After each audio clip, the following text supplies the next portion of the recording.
On était vers la fin de l'été, la belle saison. L'année n'avait pas été si mauvaise pour Renard, et ce jour-là, il prenait un peu de temps pour la promenade. Son seul souci, c'était d'éviter Isengrin, le loup, qui cherchait à se venger de quelques mauvais tours que Renard lui aurait fait. Il sort du petit bois de Hêtres-Roux et il s'arrête au bord d'un pré. Au milieu du pré, Tibère, le chat, il jouait à son jeu favori. Tournait sur lui-même, tout seul. Il s'amusait avec sa queue. Il faisait semblant de l'attraper. Sa queue faisait semblant de se sauver. Revenait, attendait. Et au moment où elle ne s'y attendait plus, hop, il l'attrapait. Mais sa queue était maligne. Elle ne se laissait pas avoir si facilement. Et elle l'oubliait à nouveau. Et hop, raté. Hop, ah, je t'ai eu. Et il recommençait. Changeait de côté pour mieux la surprendre. Tout à coup, Tibère a senti une présence. Et il s'est figé, comme une statue de pierre. Alors Renard s'est avancé dans le pré pour le saluer. Belle journée, n'est-ce pas? Tibère ne répond pas. Nous ne nous connaissons pas, mais j'ai entendu parler de vous. Moi aussi j'ai entendu parler de vous, dit Tibère. Qu'est-ce que vous cherchez? Le voisinage. Que diriez-vous si nous faisions une alliance tous les deux? Quel genre? Une alliance. Vous me soutenez contre Isengrin, et moi, de mon côté, je vous garantis la paix. Pourquoi pas? Faisons quelques pas. Discutons. Rien ne presse. Une petite promenade pour lier connaissance. Allez, si vous voulez. Et il retourne dans le bois. Il passe la grande allée, marche un moment, puis il coupe par un sentier à droite qui descend vers les grands arbres. Mais au loin, le sentier est barré en travers par un grand chêne couché. Pour éviter d'en faire le tour, il y a un passage étroit, mais suffisant, sous le tronc à la hauteur des premières branches. Mais Renard a vu de loin que le passage était piégé par un fil tendu, caché par les fougères. Alors il dit à son compagnon, « Tibère, il paraît que vous êtes bon coureur ?»« Oui, c'est ce qu'on dit, pourquoi ?»« Regardez cet arbre couché là-bas.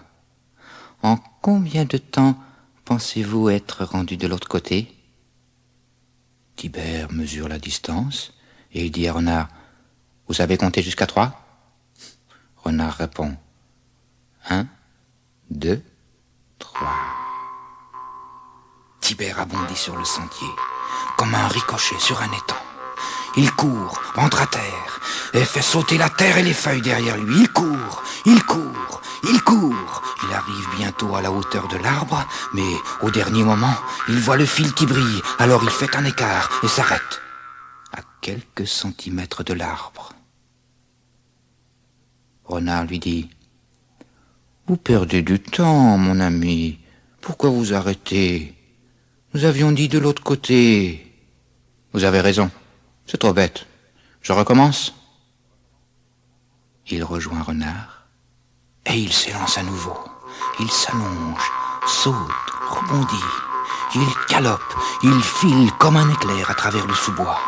Renard l'encourage. « Hé, mais c'est pas mal. Allez-y, allez-y, allez, allez. » Il arrive au tronc d'arbre, mais cette fois-ci, il saute par-dessus et disparaît de l'autre côté. Renard se dit que son compère s'est douté de quelque chose, ou qu'il a vu le piège.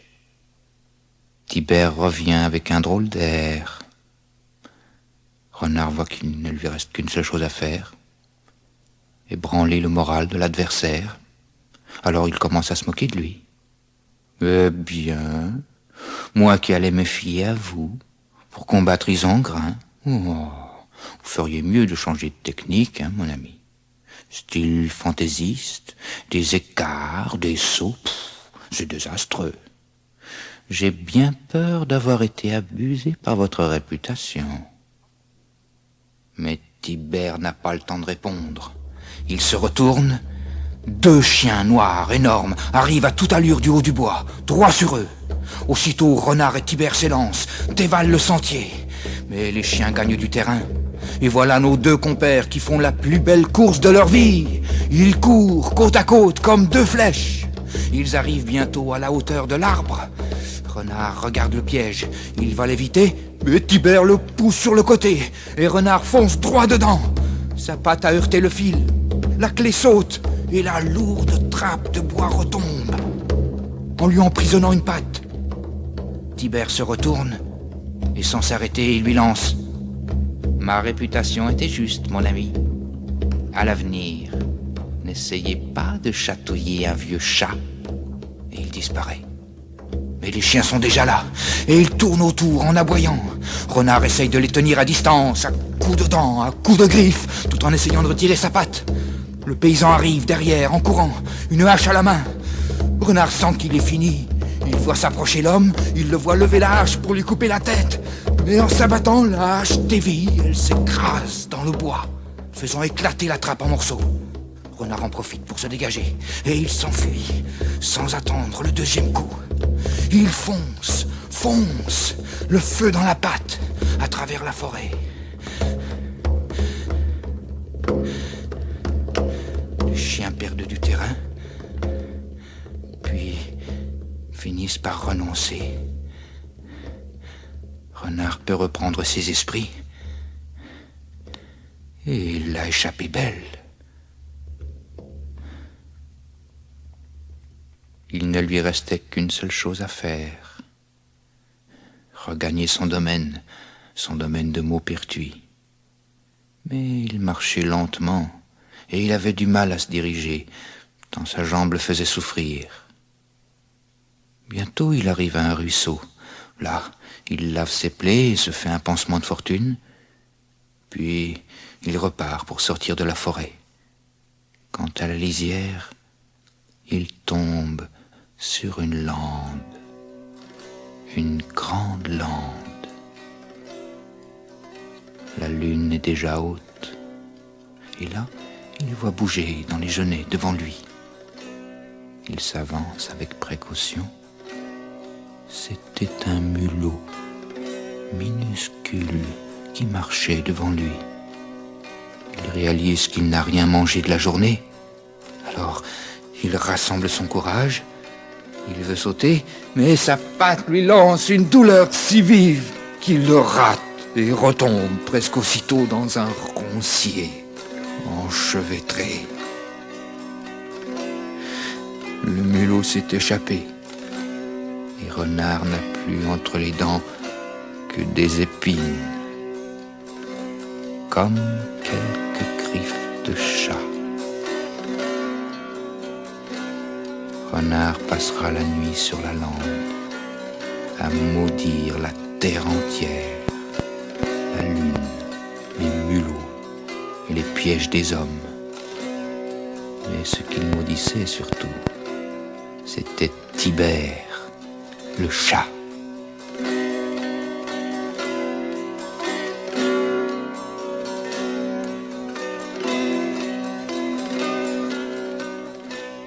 Le lendemain, Renard, à peine remis de ses émotions de la veille, fait route vers les collines. Il marche dans le fossé, sur le bord de la route. Il allait arriver à un carrefour, quand il entend des voix. Il s'arrête, monte sur le talus pour voir d'où ça venait. Ça semblait venir du carrefour un peu plus bas. Il regarde au loin. Il voit sur le bord de la route une tombe, une dalle de pierre, avec à sa tête une croix de bois.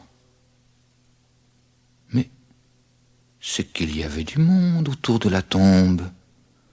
Roussel, l'écureuil, Blanche, l'hermine, et Frémont, la fourmi, et Tibère. Ils étaient là, tous les 4, à chuchoter comme des comploteurs, en train de jouer au dé. Ils se surveillaient mutuellement pour éviter la triche. Ils avaient l'air bien sérieux. Alors Renard aperçoit sur la table de pierre, au beau milieu, à égale distance de chacun des joueurs, une andouille de vire. Et c'est qu'elle était de taille, gonflée, longue, luisante. Ça a mis Renard en appétit. Il descend la route. Il va les rejoindre d'un pas tranquille. C'est Roussel, l'écureuil, qui l'a vu le premier. « Oh, attention, voilà Renard qui arrive, là, sur la route !» Et pouf, il se sauve, terrorisé. L'hermine, l'écureuil, la fourmi. Tibère, lui, il avait gardé son sang-froid. Il a regardé les autres courir et il a posé sa patte sur l'andouille, l'a ramenée à lui. Calmement, et il est allé se percher avec elle sur la croix, tout en haut. Renard arrive. « Bonjour, mon cher Tibère. Entre nous, sincèrement, je regrette pour hier. » « Oublions ça. Non, vraiment, je vous présente mes excuses. Je n'aurais pas dû vous proposer cette course. Laissez tomber, c'est du passé. » « Vraiment ? Eh oui. Alors, nous sommes toujours amis ? Ah, merci, merci mon ami. J'avais du remords, vous savez. Merci. Puisque nous voilà réconciliés, partageriez-vous cette andouille avec moi ? En bonne amitié, je meurs de faim. C'est que le partage est déjà prévu pour 4 ? 4 ? Il regarde autour de lui. Mais les 2 autres, où sont-ils ? Tibère sourit de bon cœur et lui dit « D'accord, moitié-moitié, mais j'y mets une condition. Comme c'est moi qui tiens l'andouille et que je commence à vous connaître, Renard, je vais d'abord manger ma part, ici. Et quand j'aurai fini, ce sera votre tour. D'accord ? » « Eh bien, mais c'est tout naturel. Après vous, je vous en prie. » Tibère commence. Il prend son temps, grignote, et quand il arrive à la moitié, Renard lui fait signe qu'il est arrivé, mais Tibère trouve que son travail n'est pas très propre. La peau dépasse, alors il fignole jusqu'à la moitié de la moitié qui restait. « Allez, Tibère, laissez, c'est très bien comme ça. » Mais Tibère trouve qu'il reste encore quelques imperfections. Un petit quelque chose là qui est de travers. Alors il améliore la part de Renard jusqu'à la moitié de la moitié de la moitié qui restait. Renard commence à souffrir. « Tibère, je vous en prie. »« Bien, si vous y tenez, j'aurais pu mieux faire, mais comme vous êtes si pressé. » Et il laisse tomber le trognon qui tombe dans la gueule de Renard, qui l'avale tout rond, avec la ficelle. « Eh bien, merci mon cher Tibère. Je vois que nous sommes de vrais amis. Cette andouille était délicieuse, vraiment, merci. » Tibère, voyant que Renard avait apprécié sa délicatesse, descend de la croix et lui dit « Vous n'avez pas soif ? L'andouille était un peu salée, vous n'avez pas trouvé ? » « Effectivement, j'ai trouvé aussi qu'elle était un peu salée. Eh bien, allons chercher de l'eau. Vous n'aimez pas le lait ? Ma foi, si, mais quand il y en a. Je sais où en trouver, pas loin. Et partagerons-nous encore en bonne amitié ? Bien sûr, voyons. Allez, on On y va? Bon, allons-y. Et les voilà qui partent comme de vieux amis. Ils traversent un verger, s'approchent d'un petit cabanon. Renard hésite, mais Tibère le rassure. Ne vous inquiétez pas, à cette heure-ci, il n'y a personne. Ils entrent sans bruit et traversent la cuisine jusqu'à une petite porte au fond. Ils se faufilent et arrivent dans une buanderie. Vous voyez, le coffre là-bas? C'est là que le fermier cache son lait, dans un grand pot en terre. Le couvercle du coffre est un peu lourd, mais comme nous sommes deux, vous m'aiderez? Évidemment. Alors, comme c'est moi qui vous ai montré le lait, je vais boire le premier. Ensuite, ce sera votre tour. Moitié-moitié. D'accord. Renard tient le couvercle relevé et Tibère commence à boire le lait.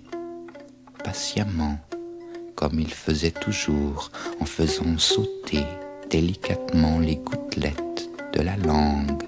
Il boit, il boit, il boit, se régale, reboit. Renard s'impatiente. À mon tour maintenant, Tibère. Oh, comme vous êtes pressé. Un instant, je vous ai promis, moitié-moitié. Et il se remet à boire. Mais Renard a perdu patience. Et d'un geste, il rabat le couvercle, emprisonnant le chat dans le coffre, qui saute, se débat, patauge, s'abousse, se cogne. Il fait une sarabande à l'intérieur du coffre. Il y met tant d'ardeur qu'il a fini par faire relever le couvercle et il se retrouve dans une colère noire au milieu de la pièce. Mais regardez, qu'est-ce que vous avez fait, imbécile? Le lait est gâché maintenant, et mon costume. Oh, je suis trempé. Ouh, vous êtes vraiment maladroit. Il se retourne pour se nettoyer. Et alors il sent une douleur terrible qui monte.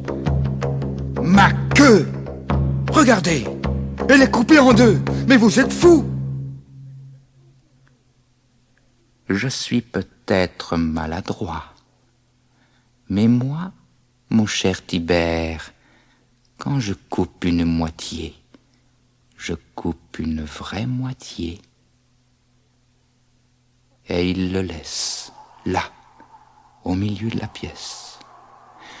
Il sort, sans se retourner, traverse le verger, et une fois sur la route, il pense, avec un certain plaisir, au jour où il a rencontré Tibère, pour la première fois, dans le pré. Mais le conte est terminé. Moi, je remonte sur mes deux pieds et je retourne dans la forêt.